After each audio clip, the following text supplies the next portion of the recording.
तो क्या ईरान सच में अमेरिकी और इजरायली सैनिकों पर अपना अब तक का सबसे बड़ा कमांडो ऑपरेशन करने की तैयारी में है? देखिए, एक हालिया रिपोर्ट में कुछ ऐसे ही कह सकते हैं चौंकाने वाले दावे किए गए हैं और आज हम इन्हीं दावों की एक-एक परत खोलकर देखेंगे। अच्छा, इस पूरी कहानी को ठीक से समझने के लिए हम इसे 5 हिस्सों में देखेंगे। हम ईरान की इस कथित योजना से शुरू करेंगे, फिर जानेंगे कि इसके पीछे का मकसद क्या हो सकता है और आखिर में इस तनाव का भविष्य क्या होगा। मतलब इन 5 बड़े सवालों के जवाब हम तलाशेंगे। जरा इस लाइन को देखिए। ये सिर्फ एक चेतावनी नहीं है, ये तो एक सीधी सीधी धमकी लग रही है। इसमें आम लोगों को उन इलाकों से हटने के लिए कहा जा रहा है जहां अमेरिकी सैनिक छिपे हो सकते हैं।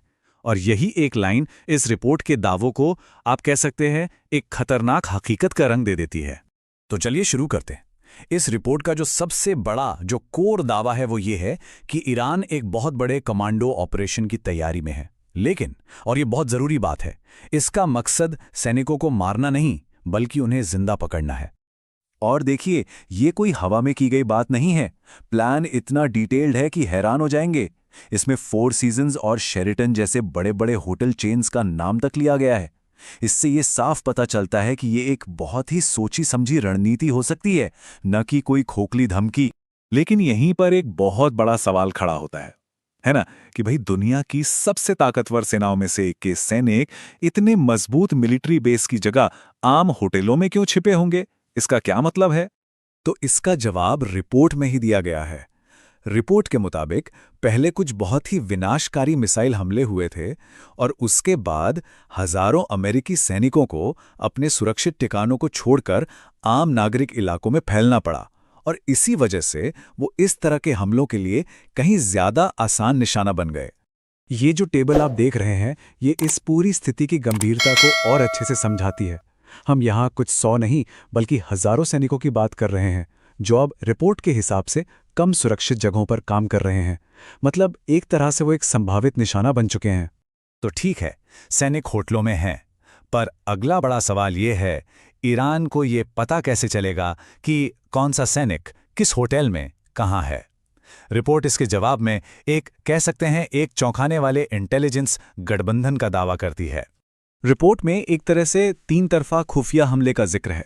रूस वो सैनिकों का पर्सनल डेटा और पहचान दे रहा है।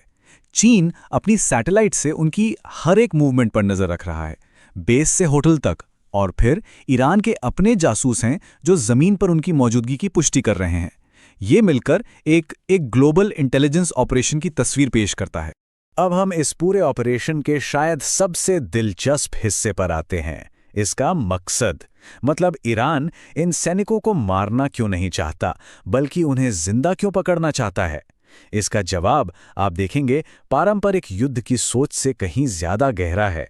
यही वो सवाल है जो इस पूरे कथित ऑपरेशन के केंद्र में है और इसका जवाब हमें ईरान की लंबी रणनीति, उसके असली लक्ष्य, उसके असली इरादों के बारे में बहुत कुछ बता सकता है।